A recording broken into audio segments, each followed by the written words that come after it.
Hello and welcome back to another Dan's Tuesday tip of the week. I'm Dan Prince here with First Home Mortgage, here to bring you a weekly tip on how to help capture and close more business. Now, what I've run into a lot over the last week or so are mostly first-time home buyers asking this question, but down payment assistance or out-of-pocket assistance programs, however you want to spin that phrase or terminology, right? A lot of people think it's a actual like program, like it's something that they go through and then they'll come out of the program like a special buyer of some kind. And it's kind of brought me to a couple conversations that I've had with people, and I've really noticed a common trend of people knowing a little bit about loan programs before they talk to me, but a lot of it has kind of come down to like a layering aspect. Obviously they aren't going to know that really at all. That's kind of our job, but I figured it would be a good thing to kind of throw out there as our Tuesday tip of the week. Just because I've run into it, so much within the last, like I said, like the last week or two. So there are programs outside of your standard Maryland mortgage program, but also in Maryland mortgage program that you can do to layer different kinds of programs that could really help a buyer out in a lot of different ways. And it's not only, your down payment assistance. It's not only, it's not for one specific thing. We as lenders can get really creative with how we use that money, or how we structure the loan to help the buyer. Whether it's one side of it or the other that's more important to them. There's a lot of creativity that we can kind of get into with that. So I wanted to go over some ways that we as lenders layer loans or layer different programs with different loans to help buyers. We'll jump into Maryland mortgage program since I just mentioned it. So we'll talk about the fact that Maryland mortgage program, it's a common thing that people think that Maryland mortgage program is just one program. It is a conventional program, but it is also an FHA program. It's a VA program, but it's also a USDA program. It's all different kinds of options that are available for each one of the options that are available through Maryland mortgage program. So for example, you can get, let's pick a number, 4% closing help, right?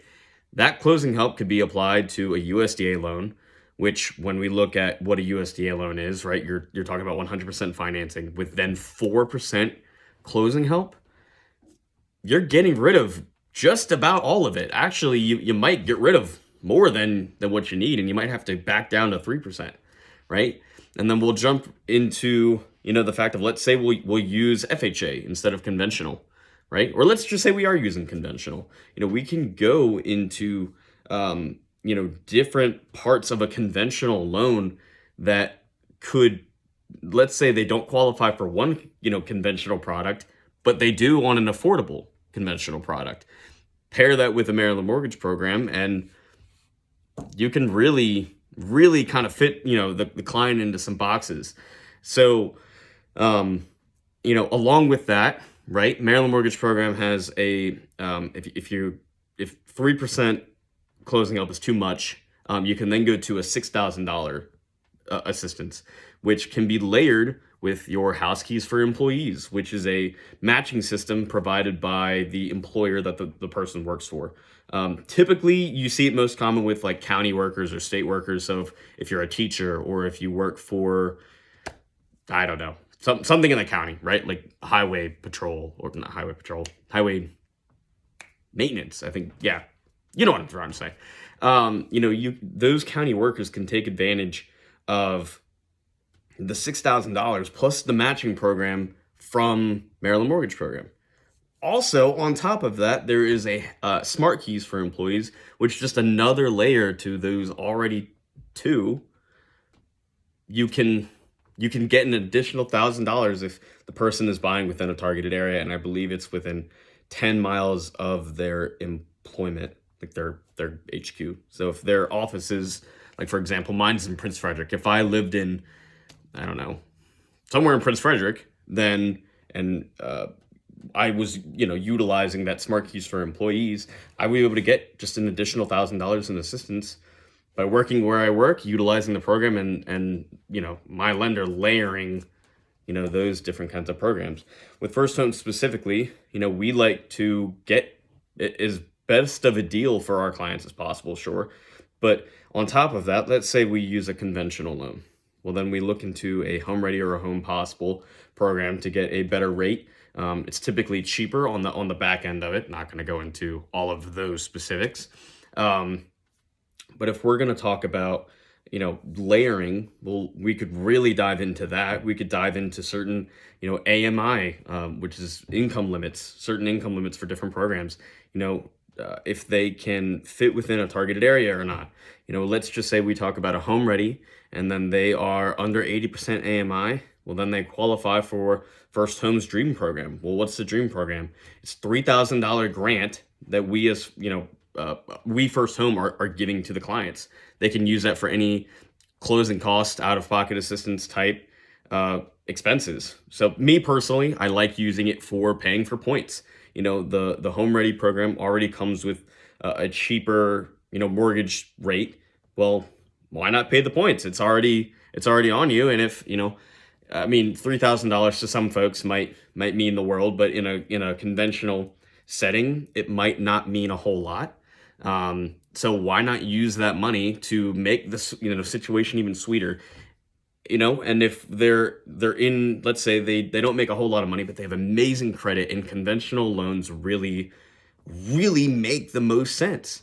Well, then we have our First Home One program, right? It's a kind of not a spinoff, but an addition to our Dream program, where it's an additional $2,500. So you're looking at $5,500 to the borrower for, if me personally, I'm going to throw it on points. I'm going to get them the cheapest interest rate as possible with what's already a cheap avenue to get a conventional interest rate. And we could keep going on and on and on, but that's just a different way that we as lenders can get really creative and help our clients. So the whole narrative of, things are the way that they are, it's totally not true. There's a lot of things that we can do, which is why when we are talking to clients and we're, showing people homes, the best thing that they can do is, talk with a lender and look at their financing options, because what you look at online or what you might look up might not always be what's available. There might be something that's brand new that day, that week, whatever, that isn't, in the press releases yet, that we have access to, that could really help out clients and really, if they're in a situation where they, this new program might be able to benefit them more, absolutely, we'll switch them over and give them the benefits and the savings that they need to go into this new venture of theirs, especially with affordability being such a concern for everyone, being able to get the corners cut in a effective manner and a creative manner is what we are always striving to do.